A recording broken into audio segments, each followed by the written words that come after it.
भारत के दो बड़े नेता हैं, दोनों काफ़ी चर्चित हैं और दोनों इंटरनेशनल पर्सनालिटी हैं। एक तरफ भारतीय जनता पार्टी के नरेंद्र मोदी जी और दूसरे तरफ जो है कांग्रेस के राहुल गांधी जी। दोनों में से सच्चा नेता किसे मानते हैं? मेरा अपना मत है, आप इसमें अन्यथा नहीं लीजिएगा। मैं इन दोनों में से फिलहाल किसी को नहीं आप मानती। ये कहना चाहती हैं कि जनता भाजपा को वोट न दे, यही इससे साफ साफ स्पष्ट होता है कि जनता भाजपा को वोट न दे। नहीं, हम ये नहीं कहना चाहेंगे, हम सिर्फ इतना कहना चाहेंगे अपने देश की जनता से। महंगाई तो है और किसने कहा कि महंगाई नहीं है। सब बस चल रहा है, मतलब जो हमारा मध्यम वर्गीय परिवार है वो बस अपनी दाल रोटी चला रहा है, किसी तरह एन केन प्रकार वो चला रहा है, क्योंकि चलाना ज़रूरी भी है कि भाई वो चला रहा है जिस भी तरह से वो चला रहा है। बस महंगाई को लेकर भाजपा के नेताओं से कुछ अपील है आपका, कुछ कहना चाहते हैं? बिल्कुल कहना चाहेंगे हम इस पर। स्मृति ईरानी जी से भी कहना चाहेंगे कि जिस तरह वो जब सिलेंडर का दाम बढ़ा था कांग्रेस सरकार में, जब मनमोहन जी की सरकार में जब कांग्रेस में बढ़ा हुआ था, तब वो सिलेंडर लेकर बैठ गई थी धरना प्रदर्शन पे, कुछ ऐसा हुआ था, रोड पे हुआ था। तो वैसी स्थिति अब क्यों नहीं बन रही है, मैं उनसे पूछना चाहूँगी। सन 2014 से आम आदमी की कमाई घटी है या बढ़ी है? मोदी जी के सरकार में, योगी जी के सरकार में आम आदमी कमाई कर रहा है या फिर और भी ज़्यादा गिर गया है कमाई के में? नहीं, आम आदमी की बात आपने की है तो आम आदमी तो और रसातल में चला गया है, क्योंकि अमीर अमीर बनता जा रहा है और गरीब गरीब होता जा रहा इसकी है। जिम्मेदार आप किसको मानती हैं, सरकार को या फिर खुद जनता को? इसमें कहीं ना कहीं दोनों का ही हाथ है, क्योंकि सरकार तो अपना काम कर रही है और कहीं ना कहीं हमने ही तो उन्हें जिताया है, तो हमारा भी हाथ है। इसका ये मतलब है कि आप ये कहना चाहती हैं कि जनता भाजपा को वोट न दे, यही इससे साफ साफ स्पष्ट होता है कि जनता भाजपा को वोट न दे। नहीं, हम ये नहीं कहना चाहेंगे, हम सिर्फ इतना कहना चाहेंगे अपने देश की जनता से कि जो आपके लिए अच्छा काम करे, जो आपके हर चीज़ों का ध्यान रखे, आपके रोजी रोटी पे भी, आपके जो रोज़गार है उसका ध्यान रखे, जो आपके जीवन को सुशिक्षित करता है, आपको स्वस्थ चीज़ें प्रदान करता है, आप उस सरकार को चुनिए। मैडम, 2-3 आंदोलन देश में 2-3 आंदोलन हुए जो कि रुख मोड़ा, मतलब तो मैं आपसे उन 2-3 आंदोलन पर चर्चा करना चाहूँगा और आपकी दृष्टि को हम देखना चाहेंगे एज ए महिला कि इस भारत देश की जो पढ़ी लिखी महिला है वो इस आंदोलन को कैसे देखती है। CA/NRC का आंदोलन चला था, पूरे देश में बंदी थी और जेलों में ठूसा जा रहा था, पोस्टर लगाए जा रहे थे। CA/NRC के आंदोलन को आप कैसे देखती हैं, वो पॉजिटिव था या नेगेटिव था? ये हम पूरी तरह तो नहीं कह सकते कि वो नेगेटिव था या पॉजिटिव था। हम सिर्फ इतना जानते हैं कि अगर जिसने भी ये डिसीजन लिया है, जिसने भी ये प्रस्ताव रखा है, वो हमें बस अपने माँ बाप का सर्टिफिकेट लाके दे दे, तो हम भी अपने माँ बाप का सर्टिफिकेट लाके दे देंगे, तो ये बराबर हो जाएगा। 700 किसान आंदोलन में मार दिए गए, मोदी जी बोल नहीं रहे थे, 1.5 साल से लोग बैठे हुए। किसान आंदोलन को लेकर के आप क्या समझते हैं, क्या यह विपक्षियों का आयोजित आंदोलन था या फिर वाकई किसानों की लड़ाई थी? देखिए, कोई भी जो आम आदमी है, विशेषकर किसान, वो अपना घर बार छोड़कर, अपनी किसान और खेती छोड़कर वो आंदोलन पे नहीं बैठेगा।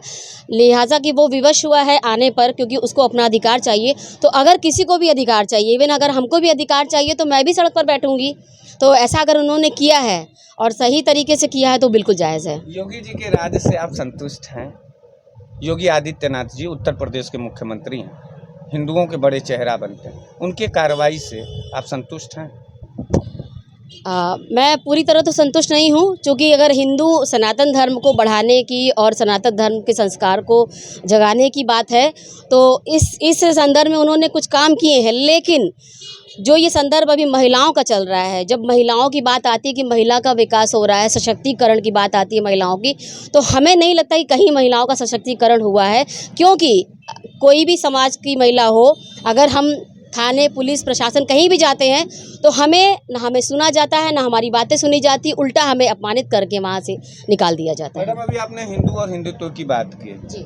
तो क्या हिंदुत्व तभी बचेगा जब हम मुसलमानों के मस्जिद के सामने कट्टा लहराएंगे, जय श्री राम का नारा देंगे, जैसा अमूमन विश्व हिंदू परिषद, बजरंग दल के लोग करते हैं, या मुसलमानों को गाली देंगे, उनको मॉब लिंचिंग में मारेंगे, तभी हिंदुत्व बचेगा? या फिर हिंदुत्व क्या है आपके हिसाब से? हिंदू नफरत करने वाला धर्म है या सबको प्यार करने वाला और सबको साथ लेके चलने वाला? देखिए, हिंदू एक ऐसा धर्म है जो अपने आप में दया का भाव रखता है, सभी से प्रेम का भाव रखता है। और हमारा धर्म कभी ये नहीं कहता कि आप किसी से नफरत करो, किसी को मारो, अपने धर्म को ज़बरदस्ती उस पर थोपो। हमारा धर्म कभी ये नहीं कहता। हमारे जो राम है, जो हमारे अनुयायी हैं, वो खुद प्रेम के अनुयायी हैं। तो हम ये कभी नहीं कहते हमें किसी को मारने से, भगाने से, उसकी चीज़ों पर कब्जा करने से हमारा धर्म नहीं बढ़ेगा। हमारा धर्म खुद से हम बढ़ाएंगे। हम जब जय श्री राम के अपने नारे, हमें खुद से ही उसको लेके चलना होगा, ना हम किसी को ज़बरदस्ती उस पर नहीं थोप सकते ये हैं। मस्जिद के बाहर जो तांडव करते हैं, जो मारते हैं, उनके लिए क्या कहना चाहेंगे? ये मैं आपके मुंह से सुन रही हूँ कि ये मारते पीटते हैं, ऐसा अभी तो हमने नहीं देखा है। नहीं, या मस्जिद के सामने अभी जब ईद का माहौल चल रहा था, तो अभी आपने देखा होगा कि बिहार में एक मस्जिद को पूरी तरीके से जला दिया गया, वहाँ जय श्री राम के नारे लगे। अभी अलवर में जो है कि जय श्री राम के नारे लगे, वहाँ कट्टा लहराया गया। तमाम महाराष्ट्र में देखें, मतलब उत्तर प्रदेश के भी कई ज़िलों में। तो ये जो कृत्य करते हैं लोग, ये क्या संदेश उनके लिए क्या आप कहना चाहती हैं, और सरकार से क्या मांग करती हैं उन लोगों के लिए? ये ऐसा भी हो सकता है कि जैसे कोई एक व्यक्ति ना करके, जैसे होता है ना, राजनीति तो राजनीति है कि कोई तीसरा व्यक्ति उसमें आपका फ़ायदा उठाता है। जब दो दल लड़ते हैं तो कोई तीसरा पक्ष भी उसमें फ़ायदा उठाता है। तो मुझे लगता है कहीं ना कहीं ऐसी स्थिति है। और हमारे जो हिंदू मुसलमान भाई हैं, जो भी हैं, हम यही कहना चाहेंगे, यही संदेश देना चाहेंगे कि आप अपने स्तर से अपना काम करिए, और जो आप मुस्लिम भाई वो अपने स्तर से अपना काम करेंगे। और जो हिंदू राष्ट्र बनाने की बात हो रही है, मुझे नहीं लगता कि मैं इस हिंदू राष्ट्र बनते हुए मैं देख पाऊंगी, क्योंकि ये इतना आसान भी नहीं है, ये कोई खिचड़ी भी नहीं है कि इतनी आसानी से पक जाए। मैडम, आप हिंदू राष्ट्र की बात कर रही हैं। बाबा साहब का संविधान में तो सभी अगड़े पिछड़े, अल्पसंख्यक, सबको समान का अधिकार है। तो आप हिंदू राष्ट्र बना देंगी, तो इसका यह मतलब कि बाबा साहब अम्बेडकर जी से आप नफरत करती हैं, या फिर उनके संविधान पर आपको विश्वास नहीं है? हमें अपने संविधान पे विश्वास है। तो रही बात कि हिंदू राष्ट्र बनाने की, तो जिन लोगों के मन में ये चल रहा है, हो सकता है आगे चल के हो भी जाए। तो अगर जब विपक्षी रहेगा नहीं, तो हम लड़ेंगे किससे और किसकी बात करेंगे? और दूसरी बात कि मुसलमानों को तो छोड़ दीजिए, चलिए ठीक है, हमने मान लिया कि हिंदू राष्ट्र बन गया, चलिए ठीक है, हमने मान लिया कि हिंदू राष्ट्र बन गया, लेकिन हम जो जातियों में विभक्त है, तब भी तो हम लड़ते रहेंगे। तो हमारा जो सनातन परंपरा है, जो योगी जी कायम करना चाहते हैं, वो कैसे कायम होगा? एकता कैसे कायम होगी? एकता नहीं कायम होगी। अच्छा, आपको एक तरफ हिंदू राष्ट्र चुनना हो और दूसरी तरफ भारत का संविधान, जिसको डॉक्टर भीमराव अंबेडकर साहब ने बनाया, किसकी इज्जत ज़्यादा करेंगे, हिंदू राष्ट्र की या संविधान की? हम अपने संविधान की इज्जत करेंगे, क्योंकि हमारा संविधान और हमारा देश सबसे बढ़कर है। तब इसका यह मतलब है कि आपको हिंदू राष्ट्र को नहीं लागू करना है? मुझे सिर्फ अपने सनातन धर्म से प्रेम है। मैं ये नहीं चाहती कि इसके एवज में कुछ ऐसा बनाया जाए। आप जैसे रहते हैं उस तरह रहिए, लेकिन ये कहना कि हिंदू राष्ट्र बनेगा तभी हम चैन से रह पाएंगे, हाँ, चीज़ें हैं, चल रही हैं, कहीं ना कहीं घटनाएं देखी जाती हैं कि हिंदू मुस्लिम का ये है वो है, इस तरह से सुनी जाती है, लेकिन इस बात में शांति बनाए रखना ये सरकार का काम है। इस देश के मुसलमानों से लगाव रखती हैं, प्यार करती हैं एज ए भारत के नागरिक, या फिर वो भी हिंदुत्व के उस आग में जल रही हैं जहां मुसलमानों को गाली देना है और मारना है? देखिए, यहाँ पे बात आ जाती है प्रेम की और सौहार्द की। तो ये जो हमारा भारत देश है, ये हमारा सोने की चिड़िया कहलाता है। और सोने की चिड़िया क्यों कहलाता है, ये आप सभी लोग जानते हैं। ये एकता का प्रतीक है। जितनी विविधता में एकता यहाँ दिखती है, वो कहीं नहीं दिखती है। तो हम यहाँ पे जितनी भी जाति के लोग हैं, जितने भी संप्रदाय के लोग हैं, जब माननीय मोदी जी, योगी जी अंतर नहीं करते, तो हम कैसे अंतर कर सकते हैं? अभी जब नया संसद भवन बना है, तो उसमें हमने देखा कि हिंदू तो रीति रिवाज से भी पूजा पाठ हुआ है, उसमें मुस्लिम रीति रिवाज से भी पूजा पाठ हुआ है, उसमें ईसाई धर्म से भी पूजा पाठ कराया गया और सिख धर्म से भी पूजा पाठ कराया है। तो ये हम कैसे मान लें कि हमारे जो योगी मोदी जी हैं वो अंतर कर रहे हैं? तो हम कौन होते हैं अंतर करने वाले? नहीं, तो तमाम भाजपा के नेता ही हैं जो मुस्लिमों के खिलाफ तमाम टिप्पणियां करते हैं। संजीव बालियान थे, कपिल मिश्रा थे, और ये तमाम जो है लगातार जो है मुस्लिम कम्युनिटी को लेकर के वो हमला बोलते हैं। नवीन जिंदल थे, वो उनकी प्रवक्ता है नुपुर शर्मा थी, तो ये भाजपा की हैं, तो संबित पात्रा हैं, खुल करके बोलते हैं कि देश के लिए खतरा है मुसलमान।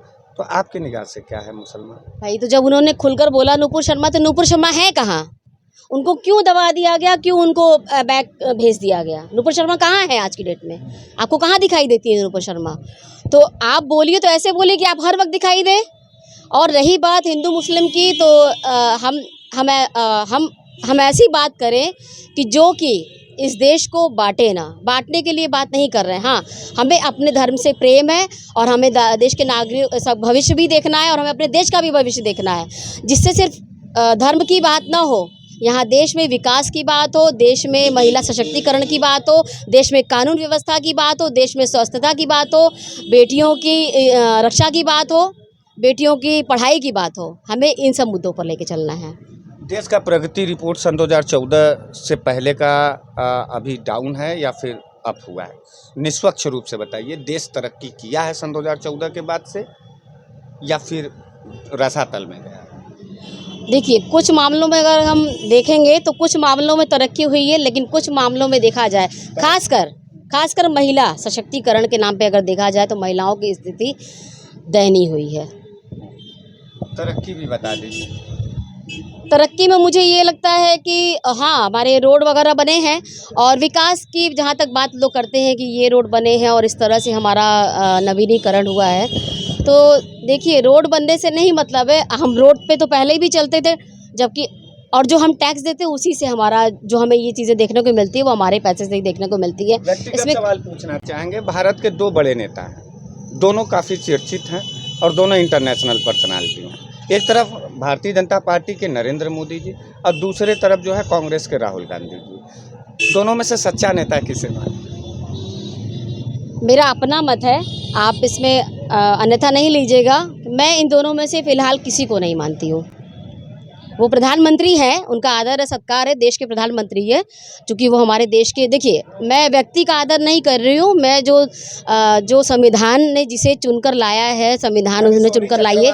एज ए महिला नागरिक अपने देश के इन दोनों नेताओं से मैं उस कुर्सी नहीं, मैं उस कुर्सी की इज्जत कर रही हूँ, मैं उस कुर्सी को सम्मान दे रही हूँ। नहीं, मैं समझ गया, लेकिन और एक पढ़ी लिखी महिला होने के नाते मुझे संविधान का सम्मान करना चाहिए और मैं उस संविधान का सम्मान कर रही हूँ। मैं उस व्यक्ति का नहीं कर रही हूँ, मैं उस संविधान जो कुर्सी पे बैठा है मैं उसको सलाम कर रही हूँ, मैं उसको सैल्यूट दे रही हूँ। दोनों नेताओं में आप संतुष्ट नहीं है? इन दोनों किसी से संतुष्ट नहीं हूँ। धन्यवाद।